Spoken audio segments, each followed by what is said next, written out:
Si demain on a un choc pétrolier, on est incapable de nourrir sa population. C'est-à-dire qu'aujourd'hui, là, tous les élus, même au niveau national, qu'est-ce qu'ils ont fait pour que le peuple puisse manger sainement et puisse être autosuffisant alimentaire? Si demain tu as un choc pétrolier, on a un problème avec les producteurs de pétrole. Si demain on nous coupe les vannes, ou comme avait fait un jour la Russie, ils avaient coupé les vannes avec le gaz, tu fais quoi? On est incapable de nourrir sa population.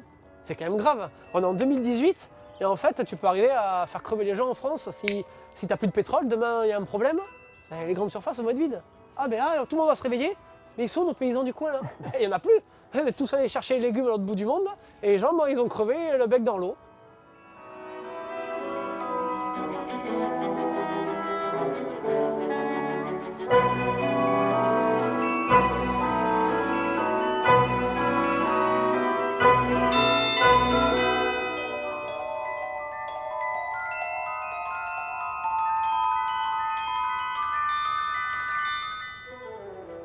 Je suis Christophe Guénon, éleveur et maraîcher bio sur la commune de Léognan.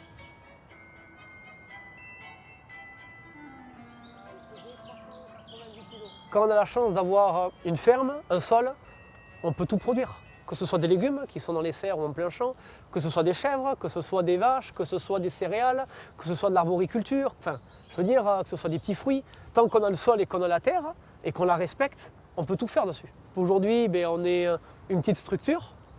Donc là, on a 2000 m² de serre, 6000 m² de plein champ.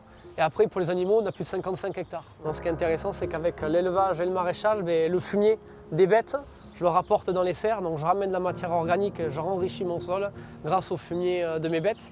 Donc, on va dire c'est une osmose, on va dire, sur la même ferme où tout s'imbrique les uns avec les autres, quoi. Est-ce que tu peux nous expliquer comment tu t'es lancé dans le bio du coup? C'est tout simple. Pour moi, il était hors de question déjà de toucher des produits chimiques et de choper un cancer ou être malade déjà. Ouais. Premièrement, moi personnellement, j'avais pas envie de travailler comme ça. Ça me plaisait pas, mettre des masques à gaz, être un scaphandre, je vois pas l'intérêt. Moi, je veux travailler, toucher la terre, toucher mes légumes. Deux, pour le sol, déjà. J'ai pas envie de foutre de la merde dans mon sol. Comme je dis, mes parents, ils ont toujours tout le temps gardé cette ferme. Ça fait 6 générations qu'on est là. Et aussi, ce qui est très important, c'est le consommateur. Empoisonner le consommateur. Moi, il était hors de question de vendre des légumes traités ou vendre je sais pas si on peut dire de la merde, mais voilà, excusez-moi, mais vendre des trucs avec des produits dessus, c'était hors de question aussi. Voilà, éthiquement, pour moi, déjà, c'était pas ma vision. Après, je me suis labellisé en bio, parce que je voulais rentrer dans cette démarche-là. On a même fait analyser avec le contrôle bio le sol, pour voir s'il n'y avait pas des produits récessifs d'avant ou tout ça. J'ai 3 pages de molécules où c'est ND, non détecté, tout est 0,00. Donc c'est aussi important à travers la MAP, à travers les AMAPiens et à travers les consommateurs, de leur montrer quand même le cahier des charges, leur montrer le label bio, on dit regardez, on va même plus loin parce qu'on fait analyser le sol, il n'y a rien. Nous on travaille beaucoup en lutte intégrée en serre, c'est-à-dire que là c'est sur des blettes, donc il n'y a pas de souci. À part les endroits où il y a des pucerons, donc là le puceron c'est savon noir. Voilà, dilué avec de l'eau. C'est quoi, tu mets juste le savon noir? Non, je dilue dans de l'eau et je pulvérise dessus avec un petit... Et ça, c'est un répulsif naturel pour... Ça, en fait, ça va coller en fait, le puceron sur la feuille et il reste collé, il meurt, quoi. Voilà, il faut vraiment travailler de suite parce que ce pied, il n'est pas contaminé. Celui-là non plus. Celui-là, il est sain. Il y avait vraiment ici, où il y avait vraiment un nid qui s'est formé là.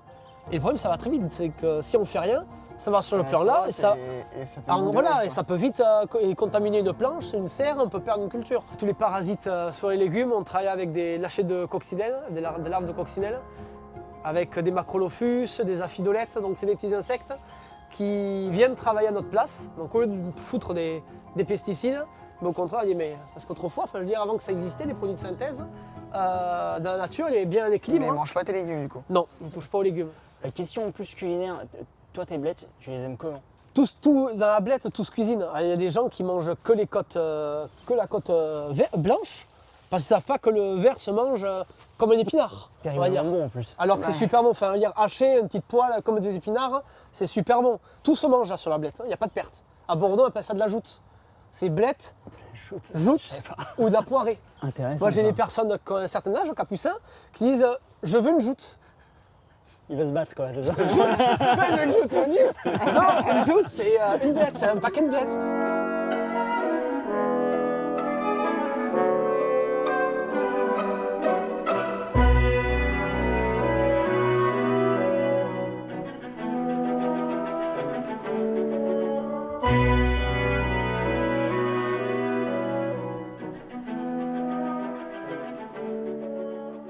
c'est qu'en bio, il faut vraiment avoir un œil sur le climat. Tu vois, s'il fait froid, les serres, il faut les fermer. Mais dès que tu as un coup de soleil, il ne faut pas non plus qu'il y ait trop de condensation, trop d'humidité dans ta serre pour ne pas foutre des maladies. Donc il faut ouvrir les serres. S'il pleut trop ou s'il y a un problème, il faut refermer. En fonction des saisons, c'est surtout ça, début printemps et début automne, où il y a vraiment des risques. Il ne faut pas que ça gèle trop tôt ou trop tard.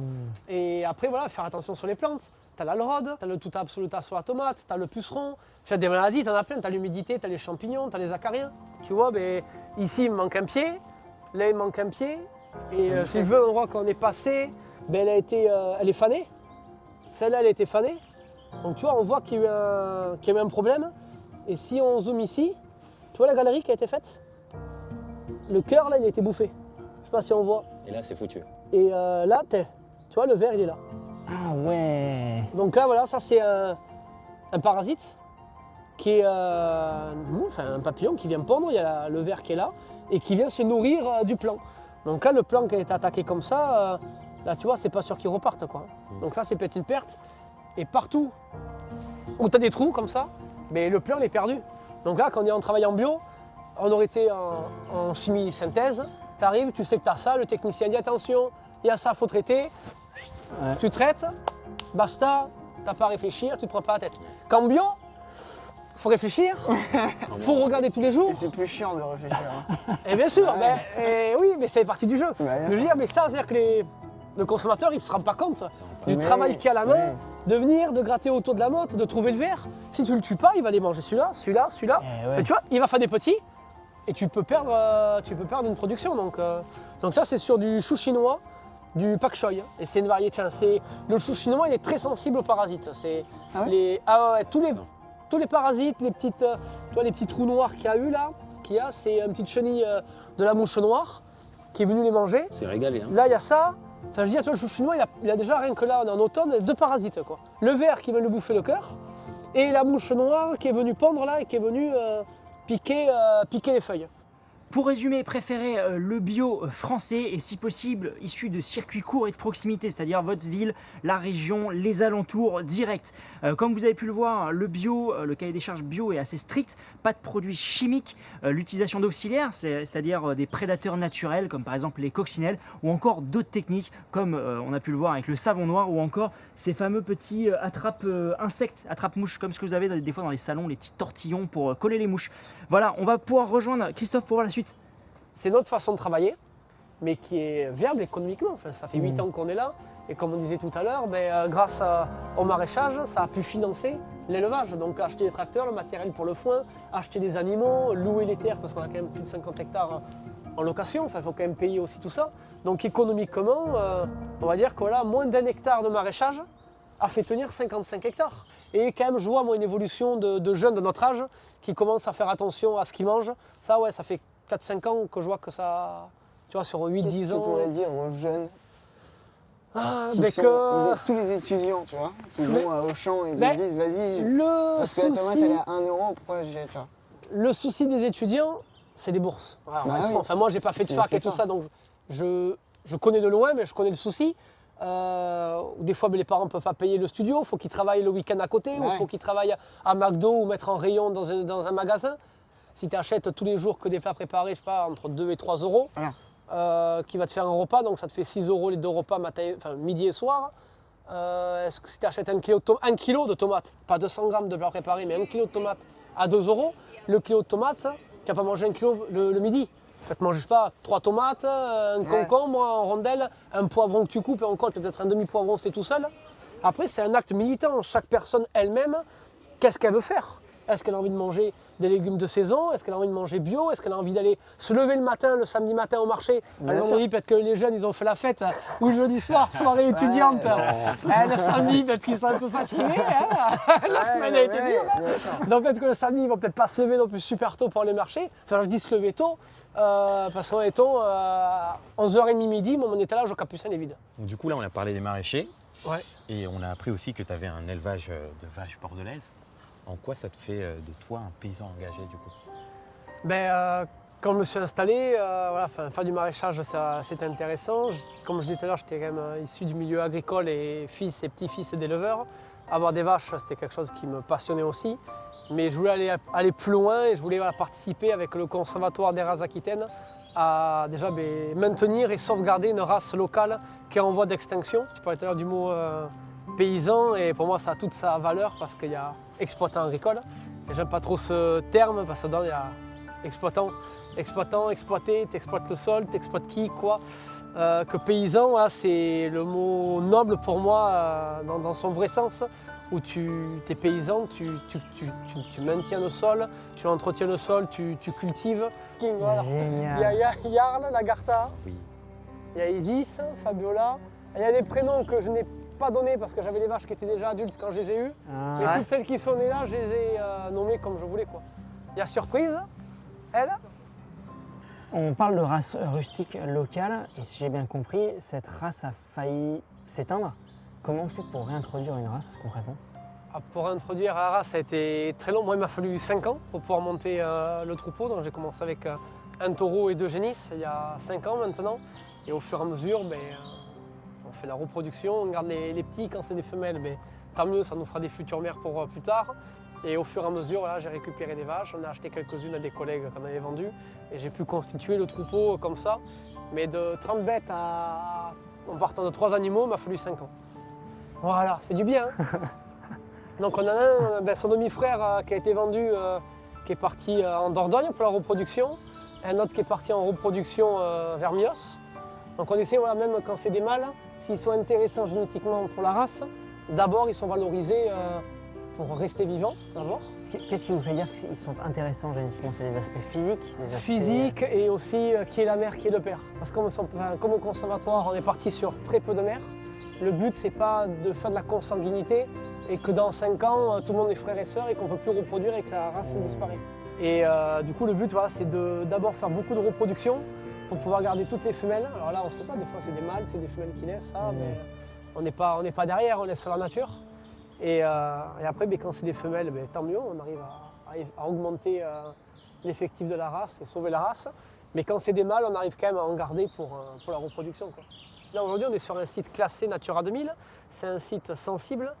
Il y a une biodiversité qui est maintenue grâce à l'élevage et grâce au pâturage, grâce à ce que les vaches viennent pâturer et enlever l'herbe et nettoyer les haies et manger les feuilles et tout ça.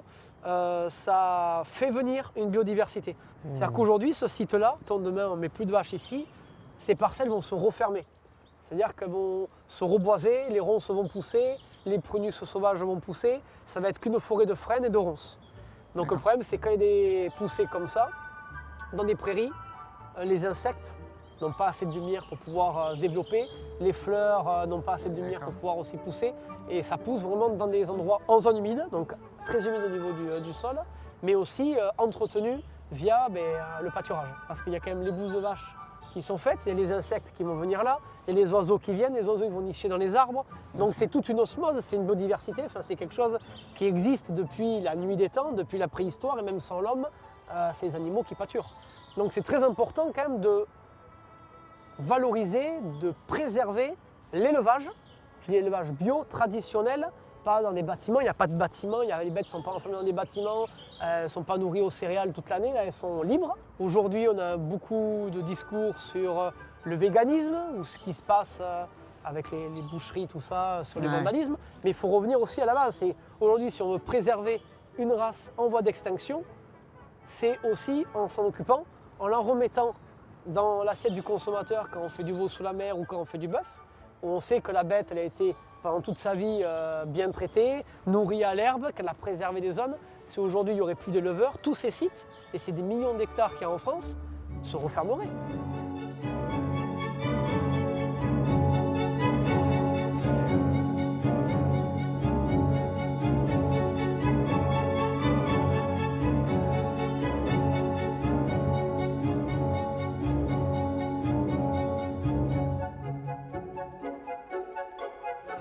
On les suit pendant toute leur vie, quoi, tout le parcours.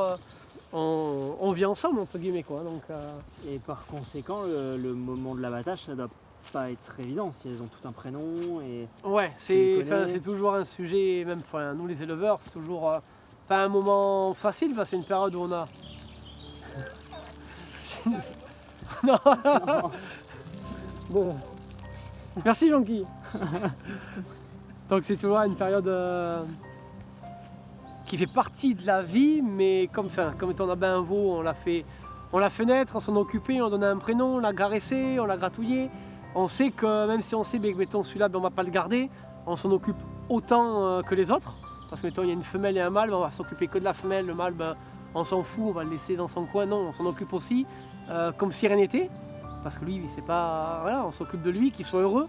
Et au moins toute la vie qu'il a eue, ben, au moins il a été heureux, il était dans un endroit sain, naturel. Et après, voilà, au moment où il faut l'abattre, ça fait partie malheureusement de la vie qui est le. Comment on peut dire la période la moins agréable quand on est éleveur, quand on amène sa bête, parce que quand on est en vente directe, on n'appelle pas, mettons, un transporteur, on charge, on s'en va, on ne sait pas ce qui se passe derrière. Quand on est en vente directe, moi j'amène ma bête à l'abattoir, donc j'amène jusqu'au bout, quoi. Donc voilà, donc on l'amène en décharge, on fait les papiers et tout, donc on sait qu'après, une semaine après, on reçoit, enfin on le récupère découpé en caissette. Donc c'est pas le même rapport. Donc ça fait partie de la vie, et après, comme je dis, moi je pars d'un principe, une philosophie où pour pouvoir sauvegarder la race, sauvegarder le troupeau et pour pouvoir les nourrir, payer les charges, les frais de tracteur pour pouvoir faire le foin, mais on fait un sacrifice, voilà, de X veaux à l'année qui permettent, voilà, au moins de contribuer à la sauvegarde de la race. Pour résumer, si vous souhaitez bien manger, renseignez-vous auprès des AMAP. Ce sont les associations pour le maintien de l'agriculture paysanne. Vous avez juste à taper sur Google AMAP plus le nom de votre ville la plus proche, on va dire, et vous aurez plus d'informations.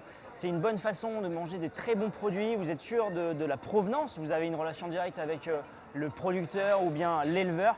Et en plus de ça, vous pourrez manger au fil des saisons. Vous êtes sûr que ça vient d'une agriculture raisonnée. Et potentiellement, c'est meilleur pour votre santé et pour l'environnement. Voilà, c'est tout sur YouCook aujourd'hui. On vous fait des bisous.